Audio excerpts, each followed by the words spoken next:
اس لیے کہ عشاء کے بعد کا وقت ہے اور تمام حضرات کا کھانا بھی باقی ہے۔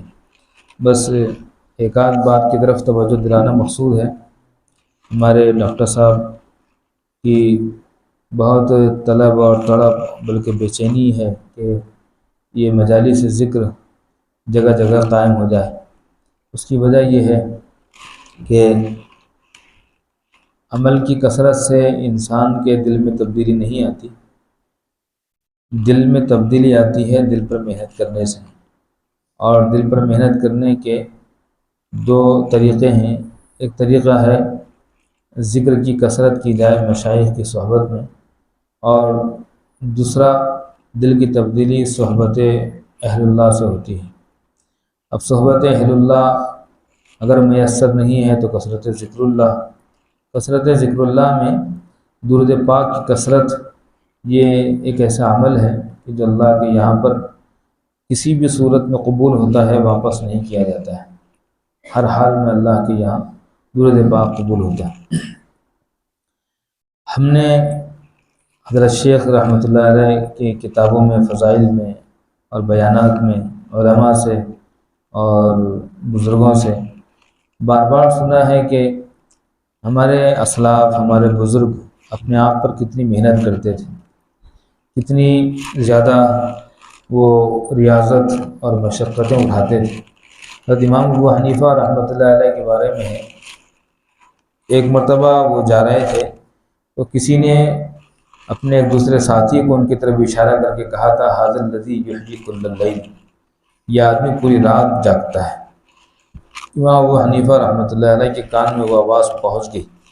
امام ابو حنیفہ رحمہ اللہ کا اس وقت کا وہ عمل نہیں تھا، تو انہوں نے اپنے ضمیر سے خطاب کیا کہ لوگ تیرے بارے میں یہ سوچتے ہیں، اس لیے تو ایسا بن جائے جیسا لوگ سوچتے ہیں۔ اس کے بعد سے امام ابو حنیفہ رحمۃ اللہ علیہ نے، بعض حضرات نے لکھا 50 سال اور اکثر حضرات نے لکھا ہے کہ 40 سال امام ابو حنیفہ نے عشاء کے وضو سے فجر کی نماز ادا کی۔ 40۔ ہم اندازہ لگائیں کہ علم کے مشاغل اور اس کی مصروفیات اور خدمات، اس کے بعد وہ اپنے آپ پر عبادتیں، کہ علی بن حسین مؤذن کہتا ہے کہ میں نے بارہا امام ابو حنیفہ کو مسجد کے محراب میں کھڑے روتے ہوئے دیکھا۔ اپنی داڑھی پکڑ کے روتے تھے اور کبھی یہ آیت پڑھتے تھے، وَمَن يَعْمَلْ مِثْقَالَ ذَرَّةٍ خَيْرًا يَرَهُ وَمَن يَعْمَلْ مِثْقَالَ ذَرَّةٍ شَرًّا يَرَهُ۔ اے وہ ذات جس دن ذرہ برابر نیکی کا بدلہ چکا دے گی اور جس دن ذرہ برابر برائی کو لا کر سامنے کھڑا کر دے گی، اس دن یہ نعمان بن ثابت کو ذلیل مت کرنا، اس پر رحم کر دے۔ امام ابو یوسف رحمۃ اللہ علیہ کے بارے میں، امام احمد بن حنبل رحمۃ اللہ علیہ کے بارے میں، ثابت بنانی رحمہ اللہ کے بارے میں، اور کتنے مشائخ ہیں جن کے بارے میں ہم نے بارہا سنا کہ کئی 100 رکعتیں نفل روزانہ پڑھتے تھے۔ اپنے آپ پر کتنی مشقت، کتنی محنت، کتنی ریاضت اور کتنی زیادہ اپنے آپ پر توجہ دیا کرتے تھے۔ آج سارے کام ہیں لیکن ایک کام میں کمی ہے کہ ہم اپنے آپ پر محنت جو کرنی چاہیے تھی وہ نہیں کر سکے۔ اپنے آپ پر محنت کرنے کا ایک راستہ یہ ہے کہ ہم ذکر کی کثرت کریں۔ قرآن کریم میں جہاں کہیں آیا ہے ذکر کا تذکرہ، تو نماز کے بارے میں قرآن کریم نے یہ لفظ استعمال نہیں کیا۔ نماز کو عظیم الشان تمہید سے بیان کیا ہے، لیکن یہ لفظ صرف ذکر کے بارے میں بیان کیا، یا ایھا الذین آمنوا اذکروا اللہ ذکرا کثیرا۔ بلکہ جنگ کے موقع پر بھی قرآن کریم نے کہا، اذا لقیتم فئۃ فاثبتوا واذکروا اللہ کثیرا لعلکم تفلحون، کہ تم میدان جنگ میں بھی ہو تو اللہ کو کثرت سے یاد کرو۔ اذا لقیتم فئۃ فاثبتوا واذکروا اللہ کثیرا لعلکم تفلحون، تم کامیاب ہو جاؤ۔ کثرت ذکر سے پھر انسان کا دل رگڑا کھاتا ہے، پھر وہ چمکتا ہے، پھر پتہ چلتا ہے کہ مصحفی ہم تو سمجھتے تھے کہ ہوگا کوئی ایک زخم، تیرے دل میں تو بہت کام رفو کا نکلا۔ تب جب ٹیلر کے پاس کپڑا لے کر جائیں تب پتہ چلتا ہے کہ اس کی تو چندی ہو گئی ہے، اب اس کا رفو کہاں ہوگا۔ جب دل پر محنت کرنے کے لیے بیٹھیں گے تب پتہ چلے گا یہ بستی نہیں رہی، یہ بستی تو پوری اجاڑ ہو گئی ہے، یہ بستی گئی کام سے تن ہما داغ داغ شد پمبا کجا کجا نہ ہم۔ ہاں اگر اس پر دھیان نہ ہو، اس پر محنت نہ ہو، توجہ نہ ہو تو پھر مطمئن ہے، پھر کوئی کام نہیں ہے دل میں، پھر دل میں کوئی بگاڑ نہیں ہے، پھر دل پر توجہ دینے کی ضرورت نہیں ہے۔ جب اس پر خیال کریں گے، دھیان دیں گے، نظر ڈالیں گے تو پتہ چلے گا کہ سارا بگاڑ تو یہاں سے، وہ کام ہوگا کثرت ذکر اللہ سے۔ کثرت ذکر اللہ کا اس زمانے میں خانقاہیں نہیں رہی تو حضرت شیخ الحدیث حضرت مولانا زکریا صاحب رحمۃ اللہ علیہ کے دل پر اللہ نے القاء فرمایا تھا، اور آپ نے اپنے زندگی کے اخیر ایام میں جب وہ بستر مرض یا بستر مرگ پر تھے، اسٹریچر پر انہوں نے لمبے لمبے طویل دور دراز کے اور دور دراز ملکوں کے سفر کیے، اور جگہ جگہ انہوں نے مجالس ذکر قائم کی، اور اس وقت کے مشاہیر اہل علم کو خطوط لکھے، علامہ یوسف بن نوری کو لکھا، مفتی شفیع صاحب جو پاک و ہند کے مفتی اعظم تھے ان کو لکھا، شیخ العربی والعجم بالاتفاق حضرت مولانا سید ابو الحسن علی ندوی کو خط لکھا، اور اس میں لکھا کہ علی میاں میرا یقین ہے فتنوں کا علاج اللہ کا ذکر ہے۔ وہ جگہ جگہ یہ مجالس ذکر قائم کی، ڈاکٹر صاحب بھی آتے ہیں یہاں۔ اب اللہ کا فضل ہے کہ اپنے اس پورے علاقے میں بہت دور تک اللہ نے مجالس ذکر کا انعقاد فرما دیا ہے۔ یہاں بھی درود شریف کی مجلس ہوئی، مشورے سے مولانا شاداب صاحب ہیں، ان سے مشورہ کر کے مہینے میں ایک دن، سال میں 12 مجلسیں طے ہو جائیں کہ مہینے کے آخری اتوار کو یا پہلے اتوار کو مغرب سے عشاء تک، عشاء کے بعد جیسا بھی ہو ہمارے یہاں مجلس ہوا کرے گی۔ اس طرح نظام اگر بن جائے انشاءاللہ العزیز تو اس سے دوسروں کو فائدہ نہیں ہوگا، اپنی ذات کا فائدہ ہوگا۔ کریں گے اس کی کوشش۔ اللہ سب کو کھانا باقی ہے۔ اللہم صلی علی سیدنا مولانا محمد وعلی آل سیدنا مولانا محمد وبارک وسلم۔ یا رب لک الحمد کما ینبغی لجلال وجہک وعظیم سلطانک۔ اللہ لا الہ الا هو الحی القیوم وعنت الوجوہ للحی القیوم یا حی یا قیوم برحمتک نستغیث۔ اے اللہ ہم سب گنہگار ہیں، اے اللہ آپ غفار ہیں، ستار ہیں، اے اللہ ہمارے ساتھ غفاری کا ستاری کا معاملہ فرما دیجیے۔ اے کریم، اے پروردگار، ہم آپ کی دستگیری کے بغیر، آپ کے رحم کے بغیر، آپ کی ایک نگاہ کرم، ایک نظر شفقت کے بغیر اے اللہ ہم ایک قدم بھی نہیں چل سکتے۔ اے اللہ ہمارے اندر قوت نہیں ہے، ہمارے پاس طاقت نہیں ہے کہ ہم نیکی کے راستے پر آ سکیں اور بدی کے راستے سے محفوظ رہ سکیں۔ اے میرے پیارے اللہ، آپ ہمیں اپنی محبت کی نگاہ ڈال کر اے اللہ جس طرح آپ اپنے محبوب بندوں کو بچا لیتے ہیں، چلا لیتے ہیں، اے ہمارے پیارے اللہ ہمیں بھی نبھا لیجیے۔ اے اللہ ہمیں چلا لیجیے، اے اللہ ہمیں غفلت کی گلیوں میں نہ جانے دیجیے، اے کریم ہمیں محروم لوگوں میں نہ جانے دیجیے۔ اے اللہ محروم ہونے سے بچا لیجیے، اے اللہ آپ سے دور ہونے سے بچا لیجیے۔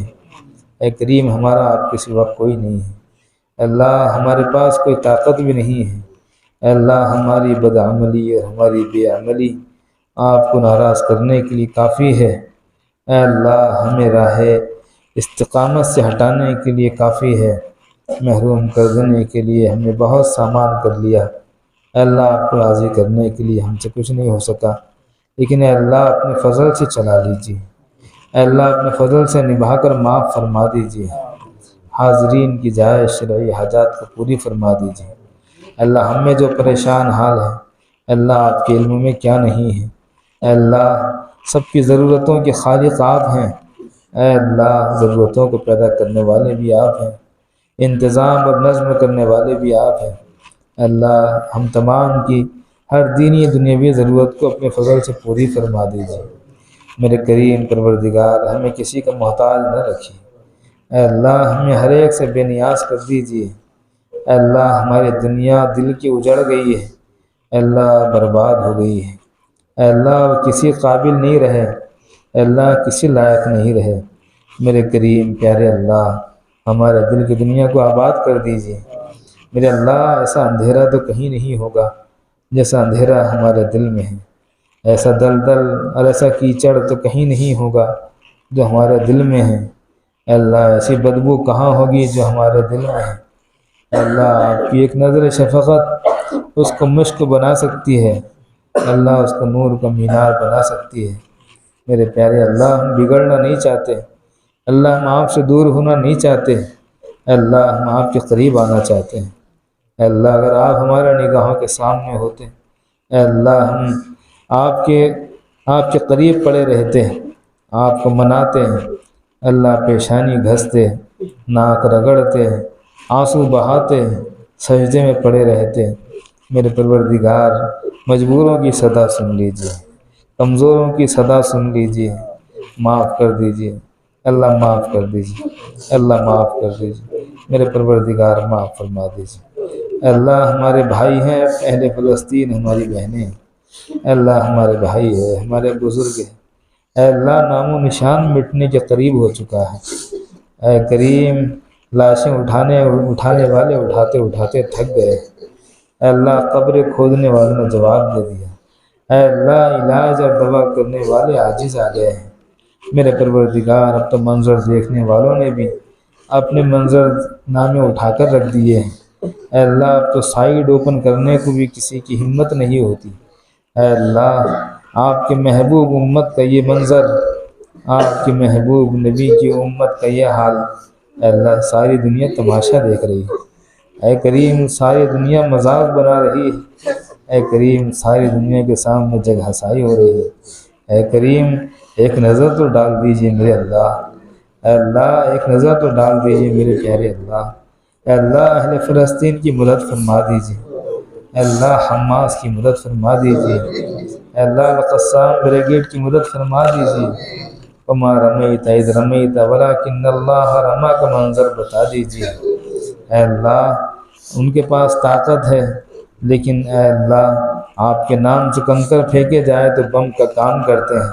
اے اللہ حماس کے اسلحہ کو ان کی طاقت سے بڑا بنا دیجیے۔ اے اللہ مسجد اقصی کو آزاد کر دیجیے۔ اے اللہ ہمیں اپنے فضل سے اپنے کرم سے مسجد اقصی میں 2 رکعت شکرانے کی توفیق عطا کر دیجیے۔ اے اللہ مسجد اقصی کی زیارت کروا دیجیے، اے کریم مسجد اقصی کی زیارت کروا دیجیے، اے کریم مسجد اقصی کی زیارت کروا دیجیے۔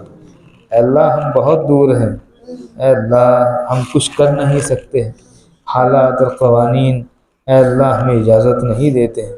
اے اللہ ہم سب جانتے ہیں کہ ہمارا کام حماس کر رہے ہیں، ہماری ذمہ داری بھی حماس نبھا رہے ہیں، بلکہ پوری امت مسلمہ کی ذمہ داری دودھ پیتے بچے نبھا رہے ہیں۔ اے اللہ دودھ پیتے بچوں نے اپنی قربانیاں پیش کر دی ہیں، اپنی شہادتیں پیش کر دی ہیں، اب گودیں اجڑ گئی ہیں۔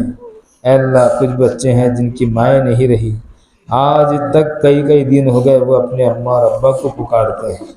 میرے قریب میرے پروردگار میرے پیارے اللہ، اے اللہ منظر بدل دیجیے، اے اللہ منظر تبدیل فرما دیجیے، اے کریم حالات بدل دیجیے۔ اللہ ہم آپ سے شکوہ نہیں کرتے، ہم آپ سے شکایت نہیں کرتے، اے اللہ ہم آپ کو اپنا درد سناتے ہیں، اے اللہ ہم اپنا حال دل آپ کے سامنے رکھتے ہیں۔ میرے پروردگار اہل فلسطین پر رحم فرما دیجیے، اے اللہ ظالم کا پنجہ مروڑ دیجیے، اے اللہ اس کو کیفر کردار تک پہنچا دیجیے، اے اللہ اس کو بتا دیجیے کہ صرف اور صرف طاقت تو اہل ایمان کی ہوا کرتی ہے۔ اے اللہ اپنی عذاب کا کوڑا اس کو برسا دیجیے۔ اے اللہ ایک چھوٹی سی بستی کو مٹانے کے لیے پوری دنیا آ گئی ہے۔ اے کریم آپ اے اللہ اپنی قدرت کا نظارہ فرما دیجیے، میرے قریب فرشتوں کا نظارہ کروا دیجیے، اے اللہ تائید فرما دیجیے، اے کریم مدد فرما دیجیے۔ اللہ ہماری سستی کو معاف کر دیجیے، ہماری غفلت سے درگزر فرما دیجیے۔ اے اللہ ہماری دعاؤں کو اپنے فضل و کرم سے حضور نبی کریم صلی اللہ تبارک و تعالی علیہ وآلہ وسلم کی برکتوں سے قبول فرما لیجیے۔ وصلی اللہ تعالی علی سیدنا محمد وعلی آل سیدنا مولانا محمد وبارک وسلم۔ سبحان ربک رب العزت عما یصفون وسلام علی المرسلین والحمد للہ.